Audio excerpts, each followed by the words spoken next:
Herbal life nutrition products ಬಗ್ಗೆ ಇತ್ತೀಚೆಗೆ ಸರಣಿ ಪ್ರಕಾರದಲ್ಲಿ ಸಾಕಷ್ಟು ವೀಡಿಯೋಸ್ಗಳು ಹಾಕಿದೆ. ತುಂಬ ಜನ ಅಷ್ಟೊಂದು ಹಣ ಖರ್ಚಾಯಿತು, ಇಷ್ಟೊಂದು ಹಣ ಖರ್ಚಾಯಿತು ಅಂತ ಹೇಳೋರು ಕೂಡ ವಿಡಿಯೋ ಮಾಡಿದ್ದೆ. ಸೈಡ್ ಎಫೆಕ್ಟ್ಸ್ ಅಂತ ಹೇಳೋರು ಕೂಡ ವಿಡಿಯೋ ಮಾಡಿದ್ದೆ. ನಮಗೆ ಒಳ್ಳೆ ರಿಸಲ್ಟ್ಸ್ ಬರ್ತಾ ಇದ್ದಾಗ ಎದುರಿಸಿ ನಮ್ಮನ್ನು ಹಿಂದೆ ತಳ್ಳೋರ್ನು ಕೂಡ ನಾನು ವಿಡಿಯೋ ಮಾಡಿದ್ದೆ. ಈ ಒಂದು ವಿಡಿಯೋದಲ್ಲಿ ಹರ್ಬಲ್ ಲೈಫ್ ನ್ಯೂಟ್ರಿಷನ್ ಶುರು ಮಾಡೋ ಸಂದರ್ಭದಲ್ಲಿ ಮಾಡಿದ ನಂತರ ನಾವು ಅನುಸರಿಸಬೇಕಾಗಿರುವಂತಹ ಕೆಲವೊಂದಷ್ಟು ವಿಧಾನಗಳನ್ನ ನನ್ನ ಪರ್ಸ್ಪೆಕ್ಟಿವಲ್ಲಿ ಇಟ್ಸ್ ಮೈ ಓನ್ ಥಿಯರಿನಲ್ಲಿ ಇವತ್ತು ಹೇಳ್ಕೊಡ್ತೀನಿ. ಆ್ಯಕ್ಚುಲಿ ವಿಡಿಯೋ ನಿಮಗೆ ಸಿಕ್ಕಾಪಟ್ಟೆ ಹೆಲ್ಪ್ ಆಗುತ್ತೆ. ನಿಮ್ಮಲ್ಲಿ ಯಾರಿಗಾನು ಕೂಡ ಹೊಸದಾಗಿ ಶುರು ಮಾಡಬೇಕು, ವೆಯ್ಟ್ ಮ್ಯಾನೇಜ್ಮೆಂಟ್ ಅಥವಾ ಹೆಲ್ತ್ನ ಇನ್ನೂ ಕೂಡ ಬೆಟರಾಗಿ ಇಟ್ಕೋಬೇಕು, ಫ್ಯಾಟ್ ಟು ಫಿಟ್ ಟ್ರಾನ್ಸ್ಫಾರ್ಮೇಷನ್ ಆಗಬೇಕು ಅನ್ನೋ ಆಸೆ ಇತ್ತು ಅಂತ ಹೇಳಿದ್ರೆ ಈ ನಂಬರ್ನ ಕಾಂಟ್ಯಾಕ್ಟ್ ಮಾಡಿ ನಿಮಗೆ ಸಾಕಷ್ಟು ಇನ್ಫಾರ್ಮೇಷನ್ ಸಿಗುತ್ತೆ. ಅಷ್ಟೇ ಅಲ್ಲ, ನೀವು ಆನ್ಲೈನ್ ಆಫ್ಲೈನ್ ನಿಮಗೆ ಎಲ್ಲ ರೀತಿಯ ಅವಕಾಶಗಳು ಕೂಡ ಇದೆ ಟ್ರಾನ್ಸ್ಫಾರ್ಮೇಷನ್ ಆಗೋದಕ್ಕೆ. ಸೊ ನೀವು ಫಿಸಿಕಲಾಗಿ ಬರಬೇಕಂತಿಲ್ಲ. ಸೊ ದೂರದಲ್ಲಿದ್ದವರು ಕೂಡ ಇದು ಅನ್ವಯಿಸುತ್ತೆ. ಈ ವಿಡಿಯೋನ ಶುರು ಮಾಡೋಕ್ಕಿಂತ ಮುಂಚೆ ನನ್ನ ಕ್ವಶನ್, ನಿಮ್ಮಲ್ಲಿ ನೀವು ಎಷ್ಟು kg ಇಳಿಸಿದ್ರೆ ಫಿಟ್ ಆ್ಯಂಡ್ ಫೈನಾಗಿ ಕಾಣಿಸ್ತಾರೆ ಅಂತ ಹೇಳಿ ಕಮೆಂಟ್ ಮಾಡಿ.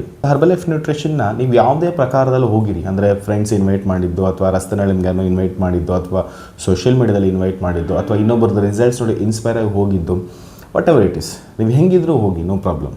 ಸೊ ಹೋದ ಮೇಲೆ ಫಸ್ಟ್ ನೀವು ಯೋಚನೆ ಮಾಡಬೇಕಾಗಿರೋದು, ನೀವು ಸಾಕಷ್ಟು ಟ್ರೈ ಮಾಡಿದ್ದೀರಾ, ಎಲ್ಲೂ ನಿಮಗೇನು ರಿಸಲ್ಟ್ಸ್ ಆ ಥರ ಸಿಕ್ಕಿಲ್ಲೇ ಇರಬಹುದು. ಬಟ್ ಇಲ್ಲೇನೋ ನಿಮ್ಮನ್ನು ಯಾವುದೋ ಒಂದು ರೂಪದಲ್ಲಿ ಬಂದಿದ್ದೀರಾ. ಸೊ ಬಂದ ಮೇಲೆ patience is very important key. ಯಾಕಂದರೆ ನಿಮಗೆ ರಾತ್ರಿ ನೀವು ವೆಯ್ಟ್ ಗೇನ್ ಆಗಿರೋದಿಲ್ಲ. ಸಡನ್ನಾಗಿ ಒಂದೇ ದಿವಸ ಅಥವಾ ಒಂದೇ ತಿಂಗಳು ರೆಡಿ ಆಗೋದಕ್ಕೆ ಸ್ವಲ್ಪ ಟೈಮ್ ತೊಗೊಳುತ್ತೆ ಅಲ್ವಾ. ಸೊ ಹಾಗೆ ಪೇಷನ್ಸ್ ಇರಬೇಕು. ಇದು ಫಸ್ಟ್ ಕೀ ಪಾಯಿಂಟ್ಸ್. ಇದು ನಿಮ್ಮ ತಲೆಯಲ್ಲಿ ಯಾವಾಗಲೂ ಇಟ್ಕೊಂಡಿರಿ. ಸೊ ಅವ್ರಿಗೆ ಬಂದಂಗೆ ರಿಸಲ್ಟ್ಸ್ ನಿಮಗೆ ಬರುತ್ತಾ ಗೊತ್ತಿಲ್ಲ, ಅವ್ರಿಗಿಂತಲೂ ಚೆನ್ನಾಗಿ ಬರ್ಬೋದು, ಸೊ ಸ್ಲೋ ಇರ್ಬೋದು, ಇಟ್ಸ್ ಓಕೆ. ಬಟ್ ಪೇಷನ್ಸ್ ನೀವು ಇಟ್ಕೊಂಡು ಫೋಕಸ್ ನೀವು ಕರೆಕ್ಟಾಗಿ ಮೇಂಟೈನ್ ಮಾಡ್ಕೊಂಡಿದ್ರೆ ಒಳ್ಳೆ ರಿಸಲ್ಟ್ಸ್ ನೀವು ಬೇಡ ಅಂದ್ರೂ ಬರುತ್ತೆ, ಡ್ಯಾಮ್ ಶೋರ್ ಬರುತ್ತೆ. ಓಕೆನಾ. So first patience. Second, negative ಎಷ್ಟು ಎಲ್ಲ ಕಟ್ಸ್ಕೊಳಕ್ಕೆ ಹೋಗ್ಬೇಡಿ. ನೀವೆಲ್ಲ ಟ್ರೈ ಮಾಡಿಬಿಟ್ಟ ಮೇಲೆ ತಾನೇ ಇಲ್ಲಿಗೆ ಬಂದಿರೋದು. ಸೊ ಅದರ ಅರ್ಥ ಇದು ಕರೆಕ್ಟಾಗಿ ಕೇಳಿಸ್ಕೊಳ್ಳಿ. ಸೊ ಅಲ್ಲೊಬ್ರು ಕೋಚ್ ಅಂತ ಇರ್ತಾರೆ, ಅದು ಆನ್ಲೈನ್ ಇರ್ಬೋದು, ಆಫ್ಲೈನ್ ಇರ್ಬೋದು, ಫಿಸಿಕಲ್ ಇರ್ಬೋದು, ಎನಿಥಿಂಗ್. ಸೊ ಅವ್ರು ಏನು ಹೇಳ್ತಾರೋ ಅದನ್ನ ನೀಟಾಗಿ ಅರ್ಥ ಮಾಡ್ಕೊಳ್ಳಿ. ಅವರು ಏನಿವೆ ದುಡ್ಡೇ ಎಲ್ಲನೂ ಮ್ಯಾಟ್ರ್ ಆಗುತ್ತೆ, ಅಫ್ಕೋರ್ಸ್. ಅದು ಬಿಸ್ನೆಸ್, ಇದು ಬಿಸ್ನೆಸ್, ಎಲ್ಲನೂ ಬಿಸ್ನೆಸ್ಸೇ. ಬಟ್ ಅವ್ರು ಹೇಳ್ತಿರೋದ್ರಿಂದ ಅವ್ರಿಗೆ ಬಿಸ್ನೆಸ್ ಆಗಬಹುದು. ಬಟ್ ಅವ್ರು ನನ್ನ ಟ್ರಾನ್ಸ್ಫಾರ್ಮೇಷನ್ ಮೇಲೆ ಫೋಕಸ್ ಮಾಡಿ ಹೇಳ್ತಾ ಇರೋದು, ಅದರ ಅರ್ಥ ನಾನು ನೀಟಾಗಿ ಕೇಳಿಸ್ಕೊಂಡು ಅದನ್ನ ಅರ್ಥ ಮಾಡ್ಕೊಳ್ಬೇಕು. So second point is understanding. Patience, understanding is very very very important. So ಅರ್ಥ ಮಾಡ್ಕೊಂಡ್ಮೇಲೆ ಟ್ರೈ ಮಾಡಬೇಕು, ಶುರು ಮಾಡಬೇಕು. ಇದು quick start. So third point is quick start. So ಈ ಕ್ವಿಕ್ ಸ್ಟಾರ್ಟ್ನ ನೀವು ಮಾಡಬೇಕಾದಾಗ ಯೋಚನೆ ಮಾಡಬೇಕಾಗಿರೋದು ಎಲ್ಲ ತಲೆನ ತೆಗೆದುಬಿಟ್ಟು ನನ್ನ transformation journey is very very important ಅಂತ ಹೇಳಿ ನೀವು ಅದನ್ನು ಶುರು ಮಾಡೋದ್ರ ಮೇಲೆ ನಿಮ್ಮ ಉತ್ಸಾಹ ಇರಬೇಕು. ಮತ್ತು ನೀವು ಯೋಚನೆ ಮಾಡಬೇಕಾಗಿರೋದು, ಇನ್ನು ಉಳಿದ ಆಯಸ್ಸು ಏನಿದೆ, ನಿಮ್ಗೆ ಎಷ್ಟನ ಏಜ್ ಇರಲಿ, ಇನ್ನು ಉಳಿದ ಆಯಸ್ಸು ನಿಮ್ಮ ಆರೋಗ್ಯಯುತವಾಗಿ ಎಲ್ಲ ಥರ ಫುಡ್ನ ತಿನ್ಕೊಂಡು ಖುಷಿಯಾಗಿ ನೆಮ್ಮದಿಯಾಗಿ ಜೀವನ ಎರಡನ್ನೂ ಕೂಡ ಎಂಜಾಯ್ ಮಾಡೋಕ್ಕೆ, ಅನುಭವಿಸೋದಕ್ಕೆ, ಆಸ್ವಾದಿಸೋದಕ್ಕೆ ನೀವು ಬಂದಿರೋದು. ಸೊ ಇದನ್ನು ಅರ್ಥ ಮಾಡಿಕೊಂಡು ಸೊ ಅದ್ರ ಮೇಲೆ ಎಫರ್ಟ್ ಹಾಕಿ, ರೈಟ್. ಸೊ ಇರೋದೊಂದು ಜೀವನ ತಿನ್ಬಿಟ್ಟು ಸಾಯೋಣ ಈ ಥರದ ತಲೆಯಲ್ಲಿ ಇಟ್ಕೊಳ್ಳೋಕೆ ಹೋಗಬೇಡಿ. ಯಾಕಂದರೆ ನಾವು ಸ್ವಲ್ಪ ದಪ್ಪ ಇದ್ದಾಗ ಫ್ಯಾಟ್ ನಮ್ಮ ಬಾಡಿಯಲ್ಲಿದ್ದಾಗ ಅದನ್ನ ಮಾತು ಕೇಳಲ್ಲ, ಅದು ಅರ್ಥ ಆಗುತ್ತೆ. ಸೊ ಅಟ್ಲೀಸ್ಟ್ ಈಗ ನಾನು ಹೇಳೋದನ್ನ ಅರ್ಥ ಮಾಡಿಕೊಂಡು ಕೂತ್ಕೊಂಡು ಯೋಚನೆ ಮಾಡಿ ಶುರು ಮಾಡಿ. ಸೊ ಒಂದ್ಸಲ ನೀವು ಶುರು ಮಾಡಿದ್ರೆ ಒನ್ ಶಾರ್ಟ್ನಲ್ಲಿ ನಿಮ್ಮ ಟ್ರಾನ್ಸ್ಫಾರ್ಮೇಷನ್ ಜರ್ನಿನ ಕಂಪ್ಲೀಟ್ ಮಾಡಬೇಕು. ಎಷ್ಟು ಬೇಗ ನೀವು ಶುರು ಮಾಡಿ ಎಷ್ಟು ಬೇಗ ಎಂಡ್ ಮಾಡ್ತೀರೋ ಅಷ್ಟು ಬೇಗ ನಿಮಗೆ ಎಷ್ಟೋ ಫ್ಯೂಚರ್ ಸಮಸ್ಯೆ ಬರೋದನ್ನು ಅವಾಯ್ಡ್ ಮಾಡ್ಬೋದು. ಸೊ ಸಮ್ಟೈಮ್ಸ್ ಏನಾಗ ಶುರು ಮಾಡಿಬಿಡ್ತೀವಿ, ಒಂದು ವಾರ ಆಗಿದ ತಕ್ಷಣ ನೋಡೋಣ, ಸಂಕ್ರಾಂತಿ ಆದಮೇಲೆ, ಯುಗಾದಿ ಆದಮೇಲೆ, ದೀಪಾವಳಿ ಆದಮೇಲೆ, ಇಲ್ಲ ಮಗನ ಮದುವೆ ಮಗಳ ಮದುವೆ ಆದಮೇಲೆ, ಇಲ್ಲ ಅವ್ರದ್ದು ಯಾರ್ದೋ ಫಂಕ್ಷನ್ ಮುಗಿದ್ಮೇಲೆ, ಹಾಗೆಲ್ಲ ತಲೆಯಲ್ಲಿ ಇಟ್ಕೊಳ್ಳೋಕೆ ಹೋಗ್ಬೇಡಿ. ಸೊ ಅದ್ರ ಪಾಡ್ಗೆ ಅದು ನಡೆಯುತ್ತೆ. ನೀವು ಇದ್ರೂ ನಡೆಯುತ್ತೆ, ನೀವು ಇಲ್ಲ ಅಂದ್ರೂ ನಡೆಯುತ್ತೆ. ಸೊ ನೀವಿಲ್ಲ ಅಂದರೆ ನಡೆಯೋದಕ್ಕೆ ಆಗಲ್ಲ. ನಾವು ಪ್ರೋಗ್ರಾಮ್ಸ್ನೆಲ್ಲ ಅಟೆಂಡ್ ಮಾಡಿ ಎಂಜಾಯ್ ಮಾಡಿ ತಿನ್ನಿ ಮಜಾ ಉಡಾಯಿಸಿ. ಬಟ್ ನೀವಿಲ್ಲ ಅಂದ್ರೂ ಕೂಡ ಒಂದು ಪ್ರೋಗ್ರಾಮ್, ಒಂದು ಈವೆಂಟ್ ನಡೆದೋಗುತ್ತೆ ಅಂದರೆ ಅದಕ್ಕೆ ನೀವು ತಲೆ ಕೆಡ್ಸ್ಕೊಳಕ್ಕೆ ಹೋಗ್ಬಿಡಿ. ಬಟ್ ನಿಮ್ಮ ಜೀವ ಇರಲೇಬೇಕಲ್ಲ. ಸೊ ನಿಮ್ಮ ಜೀವ ಎಲ್ಲದಕ್ಕಿಂತ ಇಂಪಾರ್ಟೆಂಟ್. ಸೊ ಫಸ್ಟ್ ಪ್ರಿಯಾರಿಟಿ ನಿಮ್ಮ ಬಾಡಿಗೆ ನೀವು ಕೊಡಲೇಬೇಕಾಗುತ್ತೆ. ಫಸ್ಟ್ ಸ್ಟಾರ್ಟ್ ಮಾಡಿಬಿಡಿ. ಸೊ ತಿನ್ನೋದಿದ್ದೇ ಇರುತ್ತೆ. ಇಷ್ಟು ವರ್ಷ ತಿಂದಿದ್ದೀರಾ, ನೀವು ಫಿಟ್ ಆ್ಯಂಡ್ ಫೈನ್ ಆದಮೇಲೆ ಕೂಡ ಮತ್ತೆ ತಿಂತೀರಾ. ಸೊ ಅದರ ಅರ್ಥ ನಿಮಗೆ ಫುಡ್ಗೆ ಏನು ಪ್ರಾಬ್ಲಮ್ ಇಲ್ಲ. ಸೊ ಯಾವಾಗ ಬೇಕಾದ್ರೂ ತಿನ್ಬೋದು. ಈಗ ಇನ್ನೂ ಬೇಜಾನ್ ವೆರೈಟಿಗಳು ಬರೋದಿದೆ ಫುಡ್ನ. ವೆಯ್ಟ್ ಲಾಸ್ ಜರ್ನಿ ಆಗೋ ಟೈಮಲ್ಲಿ ನೀವು ಚೆಕ್ ಮಾಡಬೇಕಾದ್ರೆ ನಿಮ್ಮ ಐಡಿಯಲ್ ವೆಯ್ಟ್ನ ಫಸ್ಟ್ ಅರ್ಥ ಮಾಡ್ಕೊಂಬಿಡಿ. ನಿಮ್ಮ ಐಡಿಯಲ್ ವೆಯ್ಟ್ ಎಷ್ಟು? ಸೊ 15 kg ಇಳಿಸಿದ್ರೆ ನಿಮ್ಮ ಐಡಿಯಲ್ ವೆಯ್ಟ್ ಅಚೀವ್ ಮಾಡ್ತೀರಾ, ಅಥವಾ 20 kg ಇಳಿಸಿದ್ರೆ ನಿಮ್ಮ ಐಡಿಯಲ್ ವೆಯ್ಟ್ ಅಚೀವ್ ಮಾಡ್ತೀರಾ, ಅಥವಾ 5 ಕಿಲೋ ಇಳಿಸಿದ್ರೆ ನಿಮ್ಮ ಐಡಿಯಲ್ ವೆಯ್ಟ್ ಅಚೀವ್ ಮಾಡ್ತೀರಾ. ಸೊ ಇದನ್ನು ನಿಮಗೆ ಜ್ಞಾನ ಇರಲಿ. ಸೊ ನೀವು ಯಾವತ್ತೂ ಅಷ್ಟೇ ಟಾರ್ಗೆಟ್ ಇದ್ದರೆ ಫೋಕಸ್ ಆಟೋಮೆಟಿಕ್ಲಿ ಕ್ಲಿಯರ್ ಆಗುತ್ತೆ. ಅಥವಾ ನೀವು ವೆಯ್ಟ್ ಗೇನ್ ಪ್ರೋಗ್ರಾಮ್ ಬಂದಿದ್ದರೆ ನೀವು ವೆಯ್ಟ್ ಗೇನ್ ಎಷ್ಟು ಕಿಲೋ ಆಗಬೇಕು. ಸೊ ಇದು ನಿಮ್ಮ ಟಾರ್ಗೆಟ್ ಯಾವಾಗಲೂ ಕೂಡ ರೆಡಿ ಇಟ್ಕೋಬೇಕು. ಅಥವಾ ನೀವು ಹೆಲ್ತ್ನ ಚೆನ್ನಾಗಿ ಬರೋದಕ್ಕೆ ನೀವು ಬಂದಿದ್ದರೆ ಸೊ ಅದನ್ನು ಕೂಡ ಟಾರ್ಗೆಟಾಗಿ ಇಟ್ಕೋಬೇಕು. ಸೊ ಏನು ಪರ್ಪಸ್ ನೀವು ಬಂದಿದ್ದೀರಾ ಅದನ್ನು ಬೇಗ ಪಡ್ಕೊಳ್ಳೋದಕ್ಕೆ ಏನು ಮಾಡಬೇಕು ಆ ಹಾದಿನಲ್ಲಿ ನೀವು ಇರಲೇಬೇಕಾಗುತ್ತೆ. ಸೊ ಡೈವರ್ಷನ್ ಆಗೋಕ್ಕೆ ಹೋಗಬೇಡಿ. So 4th point is diversion. So ನಿಮ್ಮನ್ನು ಡಿಸ್ಟರ್ಬ್ ಮಾಡೋವಂಥ ಟೈಮ್ ಇದೆ. ಆ್ಯಕ್ಚುಲಿ ನೀವು ಜರ್ನಿನಲ್ಲಿ ಇರಬೇಕಾದ್ರೆ ನಿಮಗೆ ತುಂಬ ಡಿಸ್ಟರ್ಬೆನ್ಸ್ ಆಗುತ್ತೆ. ನಿಮಗೆ ಯಾವತ್ತೂ ತರದೇ ಇರೋವಂಥವ್ರು ಏನಾದರೂ ಒಂದು ಐಟಮ್ಸ್ ತೊಗೊಂಬಂದು ತಿನ್ನಿಸ್ತಾರೆ, ಕೊಡಿಸ್ತಾರೆ, ಕರೀತಾರೆ, ಇನ್ವೈಟ್ ಮಾಡ್ತಾರೆ. ನಿಮಗೆ ಇಷ್ಟವಾಗಿರುವಂಥ ಫುಡ್ ನೀವು ಬೇಡ ಅಂದ್ರೂ ಯಾವುದೋ ಒಂದು ರೂಪದಲ್ಲಿ ಬಂದು ಡಿಸ್ಟರ್ಬ್ ಮಾಡುತ್ತೆ. ಇವತ್ತು ಡಿಸ್ಟರ್ಬ್ ಮಾಡೋವಂಥ ಕೀಸ್. ಸೊ ಇದನ್ನೆಲ್ಲ ನೀವು ಡೈವರ್ಷನ್ ಆಗದಂಗೆ ತಡಿಬೇಕು. ಸೊ ಯಾವಾಗ ನಿಮಗೆ ರಿಸಲ್ಟ್ಸ್ ಬರುತ್ತೆ. So fifth point curious. So ಮತ್ತು ಎಂಥೂಸಿಯಾಸಮ್. ಈ ಕ್ಯೂರಿಯಸ್ ಎಂಥೂಸಿಯಾಸಮ್ ನಿಮ್ಮಲ್ಲಿದ್ದಾಗ ಮಾತ್ರ ಆ ಮಜಾ, ಆ ಥ್ರಿಲ್ ನಿಮ್ಮನ್ನು ಐಡಿಯಲ್ ವೇಟ್ನ ಕರ್ಕೊಂಡು ಹೋಗ್ಬಿಡುತ್ತೆ, ಈಸಿಯಾಗಿ ಕರ್ಕೊಂಡು ಹೋಗ್ಬಿಡುತ್ತೆ. ಐಡಿಯಲ್ ವೇಟ್ ಅಂತನೆಲ್ಲ ನೀವು ಅಂದ್ಕೊಂಬಂದಿರೋ ರಿಸಲ್ಟ್ಸ್ ನೀವು ಅಚೀವ್ ಮಾಡೋಕ್ಕೆ ಈ ಥ್ರಿಲ್, ಈ ನೆಕ್ಸ್ಟು ಈ ಏನಂತಾರೆ ಮಜಾ, ಆ ಎಂಥೂಸಿಯಾಸಮಲ್ಲಿರುವಂಥದ್ದು. ಈ ಏನು ಇದ್ರ ಅರ್ಥ ಅಂದರೆ ನೀವೊಂದು ವಾರ 2 ವಾರ ಹೋಗ್ತಾ ನಿಮಗೇನೋ ಚೂರು ರಿಸಲ್ಟ್ಸ್ ಬರ್ತಾ ಇರ್ತದೆ.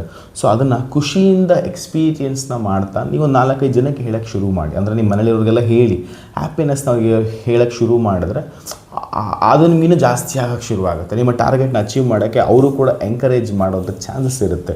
ಅಥವಾ ನಿಮ್ಗೆ ಅವ್ರಿಗೆ ಹೇಳೋಕ್ಕೆ ಇಷ್ಟ, ನಿಮ್ಮ ಫ್ರೆಂಡ್ಸ್ಗಾದ್ರೂ ಹೇಳ್ಬೋದು, ಈ ಥರ ನಾನು ಶುರು ಮಾಡಿದಾಗ ಏನೋ ಒಂಥರ ಬೆಟರ್ ಅಂತ ಅನ್ನಿಸ್ತಿದೆ ಮೊದಲಿಗಿಂತ, ಈ ಥರ ಚೆನ್ನಾಗಿ ಅನ್ನಿಸ್ತಿದೆ ಅಂತ ಹೇಳಿ ನೀವು ಅದನ್ನು ಶೇರ್ ಮಾಡೋಕ್ಕೆ ಶುರು ಮಾಡಿದ್ರೆ ಆ್ಯಕ್ಚುಲಿ ನಿಮಗೆ ಹ್ಯಾಪಿ ಹಾರ್ಮೋನ್ ರಿಲೀಸ್ ಆಗುತ್ತೆ. ನಿಮಗೇನೋ ಇನ್ನೂ ಮಜಾ ಕೊಡುತ್ತೆ. ಮತ್ತು ನೀವು ವೆಯ್ಟ್ ಚೆಕ್ ಮಾಡ್ಬೇಕಾದ್ರೆ ನೋಡ್ಕೊಳ್ಳಿ, 60 ಇರ್ತೀರಾ, 50-90 ಬಂದಿರ್ತೀರ. ಆ 1 kg ವೆಯ್ಟ್ ಲೂಸ್ ಆದಾಗ ನಿಮ್ಗೆ ಏನೋ ಒಂಥರ ಸ್ಯಾಟಿಸ್ಫ್ಯಾಕ್ಷನ್ ರಿಸಲ್ಟ್ ಸಿಗುತ್ತೆ, ಸ್ಯಾಟಿಸ್ಫ್ಯಾಕ್ಷನ್ ಅಂತ ಅನಿಸುತ್ತೆ, ಫೀಲ್ ಆಗುತ್ತೆ. It's different kind of feel. So ಅದನ್ನು ನೀವು ಎಂಜಾಯ್ ಮಾಡ್ತಾ ಅದನ್ನ ಅನುಭವಿಸಿ. ಸೊ ಅದನ್ನು ನೀವು ಎಂಥೂಸಿಯಾಸಮಾಗಿ ತೊಗೋಬೇಕು. That is the main point. So ಈ 5 ಪಾಯಿಂಟ್ಗಳನ್ನ ನೀವು ಎಷ್ಟು ಚೆನ್ನಾಗಿ ಅಳವಡಿಸ್ಕೊಳ್ತಿರೋ ಅದ್ರ ಮೇಲೆ ನೆಕ್ಸ್ಟ್ ನಾನು ಹೇಳೋದು ನಿಮ್ಗೆ ಅರ್ಥ ಆಗುತ್ತೆ. ಓಕೆ. ಆ್ಯಂಡ್ ನೆಕ್ಸ್ಟು, ಸೊ ಶುರುವಿನಲ್ಲಿ ನಮಗೇನು ಚೆನ್ನಾಗಿ ಅನ್ನಿಸ್ತಾ ನಮಗೇನಾಗುತ್ತೆ, ಇಷ್ಟೊಂದು ಪ್ರಾಡಕ್ಟ್ಸ್ಗಳಿರೋದು ನಮಗೆ ಸ್ಟೆಪ್ ಬೈ ಸ್ಟೆಪ್ ಗೊತ್ತಾಗುತ್ತೆ, ಆಟೋಮೆಟಿಕ್ಲಿ ಗೊತ್ತಾಗುತ್ತೆ. ಆ ಎಲ್ಲ ಪ್ರಾಡಕ್ಟ್ಸ್ಗಳು ನೀವು ತೊಗೋಬೇಕಾ? ಹಾಗೇನಿಲ್ಲ. ಫಸ್ಟ್ ನಿಮ್ಮ ರಿಸಲ್ಟ್ಸ್ ಓರಿಯೆಂಟೆಡ್ ಏನಿದೆಯೋ ಅದನ್ನು ನೀವು ಕನ್ಸಿಡರ್ ಮಾಡಿ, ಅದನ್ನು ಶುರು ಮಾಡಿ, ಅದನ್ನು ಅಚೀವ್ ಮಾಡಿ. ಸೊ ಅದರ ನಂತರ ಬೇರೆ ಪ್ರಾಡಕ್ಟ್ಸ್ಗಳನ್ನ ಆ್ಯಡ್ ಮಾಡ್ಕೋಬೋದು. ತುಂಬ ಜನ ಏನು ಮಾಡ್ತಾರೆ, ಮಿಸ್ ಹೊಡೆಯೋದೇ ಇಲ್ಲಿ. ಸೊ ಆಸೆ ಆಗಿಬಿಡುತ್ತೆ, ಅದು ತೊಗೊಂಡ್ರೆ ಹಂಗೆ ಆಗ್ಬಿಡ್ತಾರೆ, ಇದು ತೊಗೊಂಡ್ರೆ ಹಿಂಗೆ ಆಗ್ಬಿಡ್ತಾರೆ ಅಂತ ಹೆಂಗೋ ನಿಮ್ಗೆ ಗೊತ್ತಾಗ್ಬಿಡುತ್ತೆ. ಸೊ ನಾವೇನು ಮಾಡ್ತೀವಿ, ಎಲ್ಲನೂ ಆ್ಯಡ್ ಮಾಡೋಕ್ಕೆ ಶುರು ಮಾಡಿಬಿಡ್ತೀವಿ. ಸೊ ಅದನ್ನು ಅವಾಯ್ಡ್ ಮಾಡಿ. ನಿಮ್ಮ ಹತ್ರ ದುಡ್ಡು ಇರ್ಬೋದು, ಪ್ರಾಬ್ಲಿ ಈ ಮಂತ್ ಇರ್ಬೋದು, ನೆಕ್ಸ್ಟ್ ಮಂತು. ಸೊ ಈ ಮಂತ್ ನೀವು ತೊಗೊಂಡ್ಬಿಡ್ತೀರ, ಬಟ್ ನೆಕ್ಸ್ಟ್ ಮಂತ್ ನಿಮಗೆ ತೊಗೋಬೇಕು ಅಂದಾಗ ನಿಮ್ಮ ಹತ್ರ ದುಡ್ಡಿಲ್ಲ ಅಂದಾಗ ನೀವು ಶೇಕ್ನ ಸ್ಟಾಪ್ ಮಾಡಿಬಿಡ್ತೀರ. ಸೊ ಇದು ತುಂಬ ಜನ ನನ್ನ ಸ್ಟೂಡೆಂಟ್ಸ್ಗಳು ನಾನು ನೋಡಿದ್ದೀನಿ. ಸೊ ಆಸೆ ಪಟ್ಟೇನೋ ತೊಗೊಂಡ್ಬಿಡ್ತಾರೆ, ಬಟ್ ಆಮೇಲೆ ಏನಾಗುತ್ತೆ, ಸೆಕೆಂಡ್ ಮಂತ್ ತಿನ್ನಬೇಕು ಅನಿಸುತ್ತೆ, ಅಯ್ಯೋ ಅದೇ ಇಲ್ವಲ್ಲ, ಇದು ಯಾಕೆ ಹಾಗಾಗಿದೆ. ಕೆಲವರು ಹೈಡ್ರೇಟ್ ಇಲ್ಲ ಫ್ರೆಶ್ ಕುಡಿಯೋಲ್ಲ, ಕೆಲವರು ಪ್ರೋಬಯೋಟಿಕ್ ಇಲ್ಲ ನೈಟ್ ಶೇಕೇ ತೊಗೊಳ್ಳೋಲ್ಲ, ಕೆಲವರು ಬೀಟಾ ಆರ್ಟಿ ಇಲ್ಲ ನೈಟ್ ಶೇಕ್ ತೊಗೊಳ್ಳೋಲ್ಲ, ಕೆಲವರು ಫ್ರೆಶ್ ಇಲ್ಲ ಅಂತೇಳಿ ಶೇಕೆ ನಿಲ್ಲಿಸ್ಬಿಟ್ಟಿರ್ತಾರೆ. ಸೊ ಹೀಗೆಲ್ಲ ಆಗುತ್ತೆ. ಸೊ ಅದಕ್ಕೆ ನೀವೇನು ಮಾಡ್ತಾರೆ, ನಿಮಗೆ ನಿಜವಾಗ್ಲೂ ಅವೆಲ್ಲ ರಿಕ್ವೈರ್ಮೆಂಟ್ ಇದೆ, ಬೇರೆ ಸಪ್ಲಿಮೆಂಟೇಷನ್, ಟಾರ್ಗೆಟೆಡ್ ನ್ಯೂಟ್ರಿಷನ್ಸ್ ಏನಿದೆಯೋ ಅದೆಲ್ಲ ಚೆಕ್ ಮಾಡಿ. ನಿಮ್ಗೆ ಸೀರಿಯಸ್ ಆಗಿ ನೆಸೆಸಿಟಿ ಇತ್ತು ಅಂತ ಹೇಳಿದ್ರೆ ಅಂಬಾಸಿಡರ್ ನಿಮ್ಗೆ ಕ್ವಾಲಿಫೈ ಆಗಿ. ಸೊ ಅಲ್ಲಿ ನಿಮ್ಗೆ ಇನ್ನೂ ಪ್ರಾಡಕ್ಟ್ಸ್ನ ಹೇಗೆ ಬೆಟರ್ ಪ್ರೈಸಲ್ಲಿ ತೊಗೊಳ್ಳೋದು ಅಂತೆಲ್ಲ ಹೇಳ್ಕೊಂಡು ಕೊಡ್ತಾರೆ. ಸೊ ಅದು ಈಸಿ ಸೋರ್ಸ್. ಸೊ ಆ ಥರದ ನಿಮ್ಮ ಕೋಚ್ ಹತ್ರ ಕೂತ್ಕೊಂಡು ಮಾತಾಡಿದ್ರೆ ಅವರೇ ನಿಮಗೆ ಸೊಲ್ಯೂಷನ್ನ ಕೊಡ್ತಾರೆ. So coach is very important ನಿಮ್ಮ ಟ್ರಾನ್ಸ್ಫಾರ್ಮೇಷನ್ ಥ್ರೂ ಔಟ್ ಜರ್ನಿನಲ್ಲಿ. ಸೊ ನಿಮ್ಗೆ ಏನೇ ಸಮಸ್ಯೆ ಇತ್ತು ಅಂತ ಹೇಳಿದ್ರು ಆ ಥರ ಅವ್ರ ಜೊತೆ ಕೂತ್ಕೊಂಡು ಮಾತಾಡಿ. ನೀವು ನಿಮ್ಮ ಅತ್ತೆ ಹತ್ರನೋ ಮಾವನ ಹತ್ರನೋ ಪ್ರಾಡಕ್ಟ್ಸ್ ಇಸ್ಕೊಂಡು ಯೂಸ್ ಮಾಡ್ತಿದ್ರೆ ಇವೆಲ್ಲ ನಿಮ್ಗೆ ಸಿಗೋಲ್ಲ. ಒಂದು ಸ್ವಲ್ಪ ದಿವಸ ಯೂಸ್ ಮಾಡ್ತಾರೆ, ಆಮೇಲೆ ಅದೇನೋ ಜ್ಯೂಸ್ ಕುಡ್ದಂಗೆ ಕುಡ್ದಿರ್ತೀರ, ಬಿಟ್ಟಾಕ್ತೀರ ಅಷ್ಟೇ. ಸೊ ಕೋಚ್ ಹತ್ರನೇ ಮಾತ್ರ ಪ್ರಾಡಕ್ಟ್ಸ್ನ ಖರೀದಿ ಮಾಡಬೇಕು. ಅವರೇ ಹೇಳ್ಕೊಟ್ಟಿದ್ದೆ ಅಚ್ಚುಕಟ್ಟಾಗಿ, ನೀಟಾಗಿ, ನಿಧಾನವಾಗಿ ಅರ್ಥ ಮಾಡ್ಕೊಂಡು ಮಾಡಬೇಕು. ಸೊ ನಾವು 1 ವಾರ ತೊಗೊಳ್ಳೋದು, 1 ವಾರ ಬಿಡೋದು, ಫಂಕ್ಷನ್ ಅದು ಇದು ಅಟೆಂಡ್ ಮಾಡ್ತಿದ್ರೆ ಸೊ ನಿಮ್ಮ ಬಾಡಿ ಬಗ್ಗೆ ನೀವೇ ಉಡಾಫೆ ಮಾಡ್ತಿರ್ತೀರ. ಸೊ ನಿಮ್ಮ ಹತ್ರ ಇರುತ್ತೋ ಗಾಡಿಗೆ ನೀವು ಯಾವುದೋ ಒಂದು ಪೆಟ್ರೋಲ್ ಹಾಕ್ಸ್ಬಿಡ್ತೀರ, ಕಮ್ಮಿ ಸಿಗುತ್ತೆ ಅಂತೇಳಿ. ಈಗ 110 ರೂಪಾಯಿ ಹತ್ರ ಆಗಿದೆ ಪೆಟ್ರೋಲು, ಯಾರೋ 70 ರೂಪಾಯಿ ಕೊಡ್ತಾರೆ ಅಂದರೆ ಅಲ್ಲೋಗಿ ಹಾಕ್ಸ್ತೀರ ನೀವು ಪೆಟ್ರೋಲ್ನ. ಅದು ನಿಜವಾಗ್ಲೂ ಒರಿಜಿನಲ್ ಡೂಪ್ಲಿಕೇಟ್ ಹೆಂಗೆ ಗೊತ್ತಾಗುತ್ತೆ? ಡೌಟ್ ಬರುತ್ತಲ್ವ? ಸೊ ಒಂದು 60,000 70,000 1 ಲಕ್ಷ ಕೊಟ್ಟು ತೊಗೊಂಬಂದು ಒಂದು 10 ವರ್ಷ ಉಪಯೋಗಿಸುವಂಥ ಗಾಡಿಗೆ ನಾವು ಅಷ್ಟು ಕೇರ್ ಮಾಡ್ತಿರ್ತೀವಿ. ಅದ್ರ ಮೇಲೆ ಒಂದು ಸಣ್ಣ ಸ್ಕ್ರಾಚಸ್ ಆದ್ರೇ ನಾವು ಜಗಳ ಮಾಡ್ತೀವಿ. ಒಂದು ಟೈರ್ ಪಂಚರ್ ಆದ್ರೇ ಎಷ್ಟು ತಳ್ಕೊಂಡೋಗಿ ಎಷ್ಟು ಕೇರ್ ಮಾಡೋದನ್ನು ಟ್ರೀಟ್ ಮಾಡ್ತೀವಿ. ಅಲ್ಲೇ ಸರ್ವಿಸ್ ಸ್ಟೇಷನಲ್ಲಿ ಬಿಡ್ತೀವಿ, ಚೆಕ್ ಮಾಡಿಸ್ತೀವಿ. ಒಂಚೂರು ಸೌಂಡ್ ಬರೋಂಗಿಲ್ಲ, ನಮಗೆ ನಿದ್ದೆ ಬರೋಲ್ಲ. ನಂದು ಹೊಸ ಗಾಡಿ, ಹೊಸ ಕಾರ್ದು ಬಂಪರ್ ಯಾರು ವಾಟರ್ ಟ್ಯಾಂಕ್ ಒಂದು ಗುದ್ಕೊಂಡು ಹೋಗೋದಕ್ಕೆ ನಂಗೆ ರಾತ್ರಿಯಲ್ಲಿ ನಿದ್ದೆ ಬರಲಿಲ್ಲ. ಕಾರ್ ರೆಡಿ ಮಾಡಿಸೋರು ನಿದ್ದೆನೇ ಬರಲಿಲ್ಲ, ಹೊಸ ಗಾಡಿ ಹಿಂಗೆ ಆಗುತ್ತೆ ಅಂತ. ಸೊ ಹಾಗೆಲ್ಲ ಇರಬೇಕಾದಾಗ ನಾನು 120 ವರ್ಷ ಬದುಕೊಂಥ ಬಾಡಿ ನಾವು ಇನ್ನೆಷ್ಟು ಕೇರ್ ಮಾಡಬೇಕು ಯೋಚಿಸಿ. ಈಗ ನೀವು ಯೋಚನೆ ಮಾಡಲಿಲ್ಲ ಅಂತ ಹೇಳಿದ್ರೆ ನಾಳೆ ಸಹ ನಿಮ್ಮ ಬಗ್ಗೆ ನನ್ನ ಮಗನೂ ಯೋಚನೆ ಮಾಡಲ್ಲ. ಸೊ ತಿನ್ನೋದು ಇದ್ದೇ ಇರುತ್ತೆ, ಫಂಕ್ಷನ್ಸ್ಗಳು ಅಟೆಂಡ್ ಮಾಡೋದೇ ಇರ್ತದೆ. ನಿಮ್ಮ ಬಾಡಿನ ನೀವು ಚೆನ್ನಾಗಿ ಇಟ್ಕೊಳ್ಳುವಂಥ ಸಮಯ ಇದು. ಇಂಥ ಸಮಯ ನೀವು ವ್ಯರ್ಥ ಮಾಡಿಕೊಂಡು ಉಡಾಫೆ ಮಾಡ್ತಿದ್ರೆ ಸೀರಿಯಸ್ಲಿ ನಾಳೆ ದಿವಸ ನೀವು ಎಂಥ ಬ್ಯೂಟಿಫುಲ್ ನೇಮ್ ಇಟ್ಕೊಳ್ಳಿ, ನೀವು ಹೋದ್ಮೇಲೆ ನಿಮ್ಮನ್ನು ಬಾಡಿ ಅಂತಲೇ ಕರೀತಾರೆ. ನಿಮ್ಮ ಹೆಸರು ಹಿಡಿದು ನನ್ನ ಮಗನೂ ಕರೆದ್ರು ನೀವು ಎದ್ದು ಬರಲ್ಲ. So think once again.